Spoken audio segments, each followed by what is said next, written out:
Philippa Whitford. Thank you very much, Mr. Speaker. With COVID, speed is of the essence, but people are struggling to get a test due to limited capacity at the Lighthouse Labs. New labs were due to open in Newport in August and Loughborough last month, but both are delayed.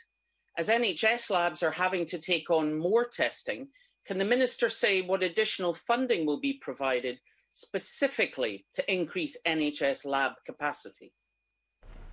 Minister Whitley. Thank you, Mr. Speaker. The context of this is the huge increase in the testing capacity of our system that we've already seen, going from in the order of 2,000 tests a day back in March to now well over 200,000 tests a day, and building up to 500,000 tests by the end of this month. I recognise also that there is both the Lighthouse Labs, what's known as Pillar 2 testing system, and the important part that NHS testing facilities play in the pandemic. And of course she will know that a huge amount of money has been and is going to the NHS to support their response to COVID. Dr. Philippa Whitford.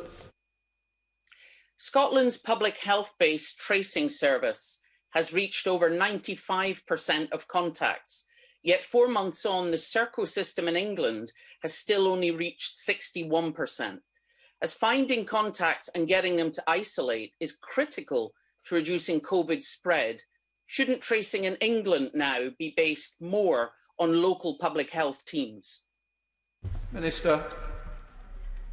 Thank you, Mr. Speaker. What may be helpful to say is that since the NHS test and trace system started, it has contacted 78.5% of those who have tested positive, and then 77% of their contacts have been reached. And there is this important part of the system where you have both the national contact tracers and then the handing over to local authority contact tracers who are able to access the same system and supported in doing contact tracing, but critically using also the local knowledge of the local area to increase the success rate, because it is really important that people are reached wherever possible and advised to self-isolate. And while I'm answering this question, can I also say how much I appreciate and thank all those who are doing the right thing and who are self-isolating.